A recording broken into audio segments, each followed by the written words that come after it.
So when you started to play Honky Tonk Woman, you know, did you then, you were inspired by that particular riff to write Save the World? Well, I learned some of the techniques.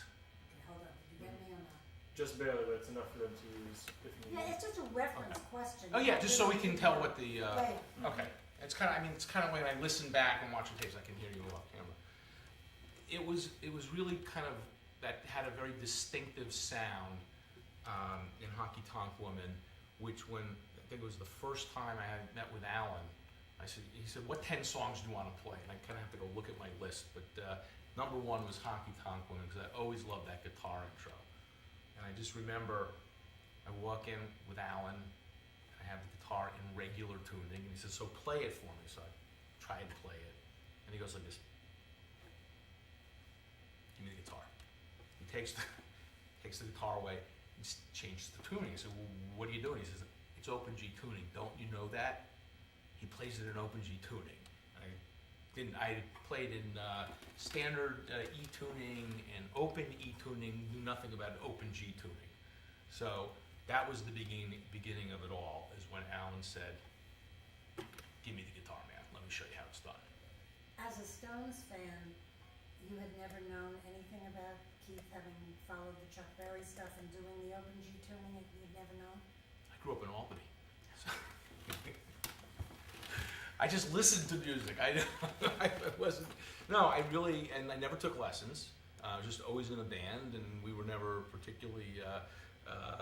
We practiced a lot. We rarely played out. I think we played in public maybe 3 times in my life, starting in 6th grade. And you never did any Stones songs in public? We did Painted Black. But Painted Black was a very different vibe. That was the only, and Satisfaction. So the old, which were not as open G tuning. So it wasn't that classic, which really started evolving, particularly that driving sound with Honky Tonk Woman. But the technique was what was interesting. One, I learned open G tuning, and 2, it started getting me interested in a number of left-handed fingering techniques, the hammer-ons, the pull-offs, and the slides. And when you put it all together, it had a very distinctive sound. Did you wear a bottle thing or whatever? Slide? Nah, those capos or any of those things to get a slide sound? Or No, I never. I used to play slide a little. It just wasn't my thing. But interestingly enough, some of the techniques though evoke that slide sound. So on Honky Tonk Woman, I couldn't tell if it was a slide guitar. I just never knew how he was getting that sound. So, but I'll just play it through. But when I'll do it really slow.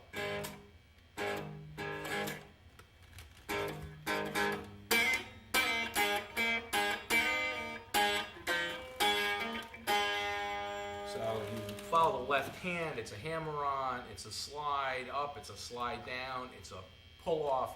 And that's when I said, wow, that's kind of cool. So I actually learned, that was sort of the inspiration for a lot of the fingering and voicings on a lot of the songs, particularly Mathematician, which had a very different, most of, when you think of open G tuning, you think of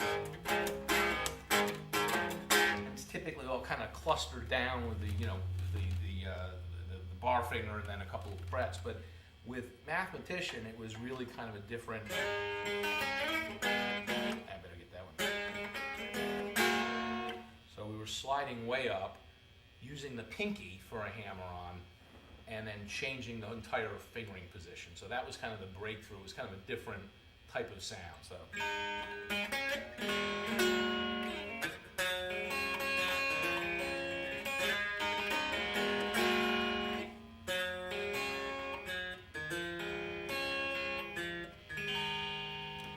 Can you zoom in on his hands at all? Of course. Because that would be good someday.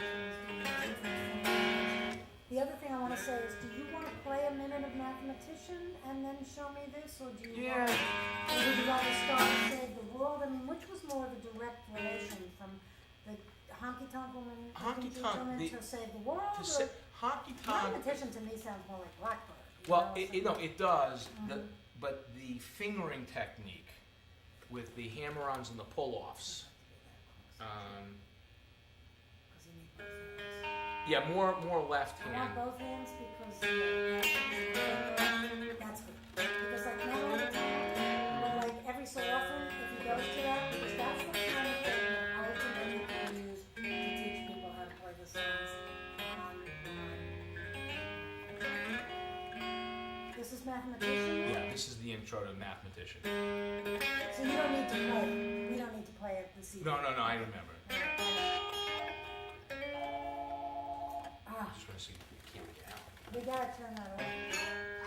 Sorry, That's how we're on. I know. Just playing. Alright, so you're playing the riff from mathematician. Yeah, and that was very much evoked by the techniques from Honky Tonk Woman, although it sounds nothing like it, but it was the hammer-on. So I'm using the pinky and the ring finger, doing as opposed to really relying on the index finger and the ring finger. This is for true technical geeks that don't even know what that is. Okay. How do you But- spell hammer on? Hammer on. So Two it's words. a Is that that's a something Alan made up? hammer or is on. that a No, real term? hammer on is actually it's a fingering technique. So that's a hammer on. So some people play that don't even, and that's when Save the World. One of the things that made that little guitar riff very hooky was, first of all, and Alan can kind of give like the technical explanation at the time. Very hard because it was coming in on an offbeat. So it was Save the World was. Yeah, I gotta like play it. I gotta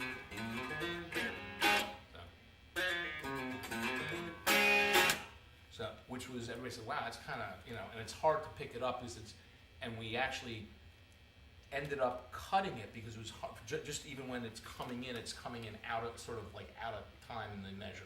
I don't know if it's technical. Who wrote that? That was my life. That was my life. Yeah. So all of the guitar riffs are mine. Yeah, I can't. I mean, Alan helped a lot. Got him in time, but that was when I kind of said, hey, I got this kind of cool riff. And then Joe really liked it, and Alan really liked it, and then we kind of worked on it. So that was what kind of gave the Save the World. But once again, it was Open G tuning with the the Keith Richards technique, borrowed the technique, none of the other stuff. But that's kind of what the inspiration was for that distinctive guitar sound. How many other songs have that? With a distinctive guitar, there's probably for the Open G tuning, 8 or 9 songs that have something. Some of the riffs were, it's kind of like. Okay, so that's. Hold on. So mathematician. Yes. Mathematician has the Open G tuning, and it has that.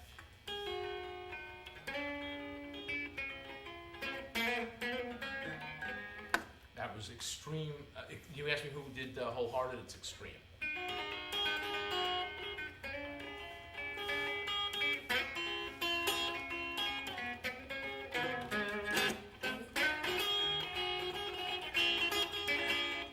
That's mathematician. This is Mathematician. Yes. So Mathematician had a very distinctive intro with the Open G tuning, and then kind of the verse.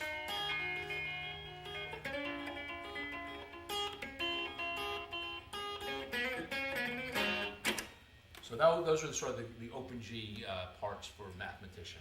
Play Norwegian Wood for me for a minute. Yeah, play from there.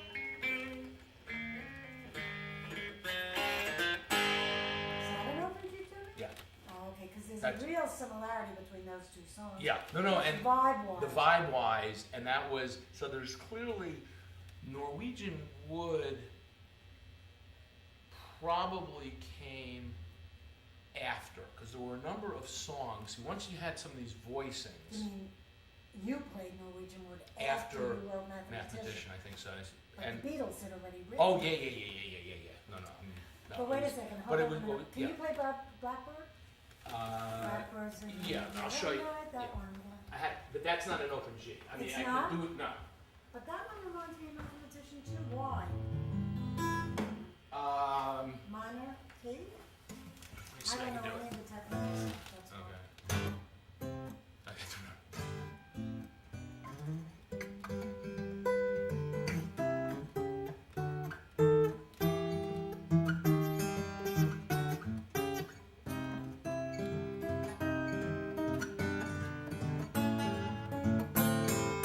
Now, interesting about Blackbird, which is really driven off of like sort of the, you know, just two strings. It's the, you know, the second string and the fifth string.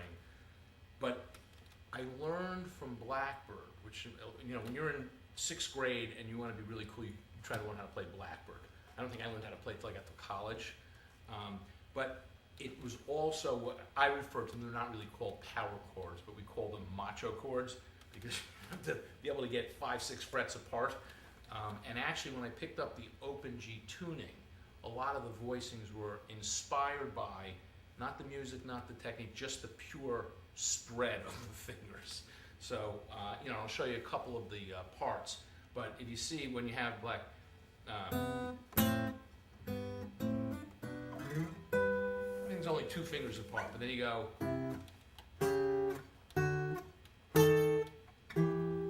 And for a young guitarist with small fingers, that's not so easy to play.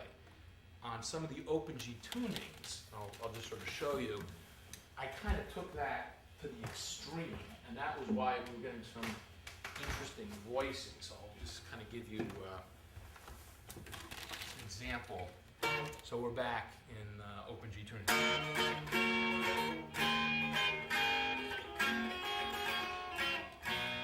That's from Last Kiss in Venice. But if you see how the fingering's going, we've got 1, 2, 3, 4, 5, 6 frets apart for the voicings, which is not a typical open, and that's why I think some of the sound is somewhat distinctive because we were sort of playing around with it.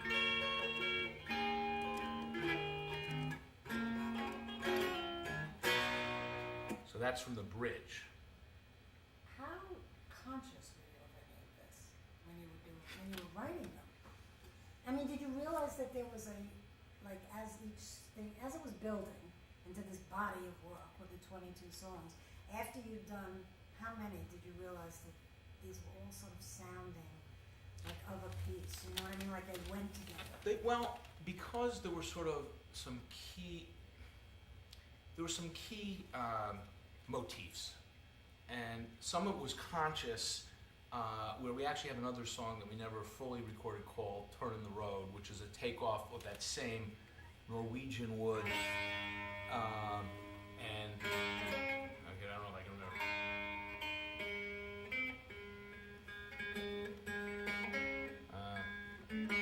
I'll have to think about Where's that one. that song?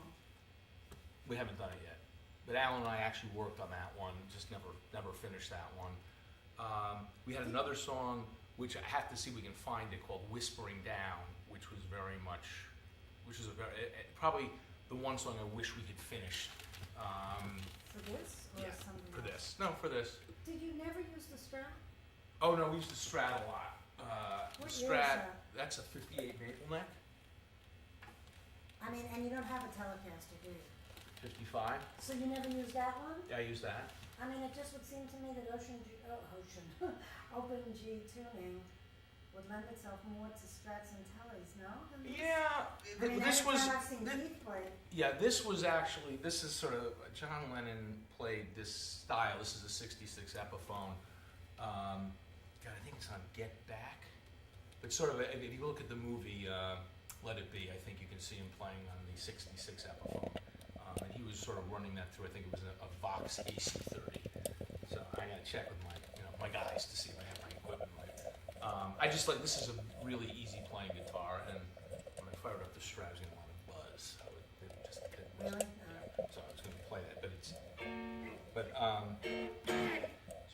so we're talking about the open G tuning, but there was a fair amount like Living in the World. Why don't we take one song at a time? Oh, okay, sorry Let's about just start with, okay, so going in